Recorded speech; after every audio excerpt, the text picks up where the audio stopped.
एका गावात रामू आणि शामू असे दोन भाऊ राहत होते. वडिलांच्या निधनानंतर त्यांच्याकडे थोडीशी शेती उरली होती. सुरुवातीला दोघं मिळून शेती करत होते, पण हळूहळू जमिनीच्या वाटणीचा विषय पुढे आला. एक दिवस रामू म्हणाला, ही जमीन मला जास्त मिळाली पाहिजे, कारण मीच जास्त मेहनत करतो. शामूही रागानं म्हणाला, नाही, वडिलांनी दोघांनाही समान हक्क दिला आहे, तू एकटाच मालक नाहीस. थोड्या वेळातच छोटासा वाद मोठ्या भांडणात बदलला. दोघे एकमेकांशी बोलणंही बंद करून बसले. गावातही चर्चा सुरू झाली.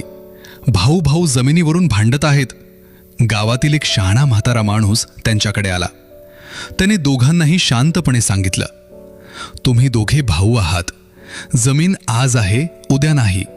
पण भाऊपणाचं नातं तुटलं तर ते परत जोडणं कठीण असतं. त्याने पुढे एक उदाहरण दिलं, ही जमीन तुम्ही वाटून घेऊ शकता, पण एकमेकांची साथ, प्रेम आणि आधार कधीच वाटता येत नाही.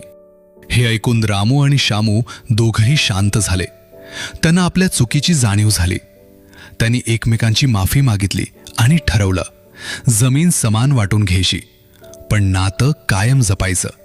त्या दिवसापासून दोघं पुन्हा आनंदानं राहू लागले. जमिनीपेक्षा नाती मोठी असतात. संपत्तीवरून भांडण केल्याने फक्त नुकसानच होतं.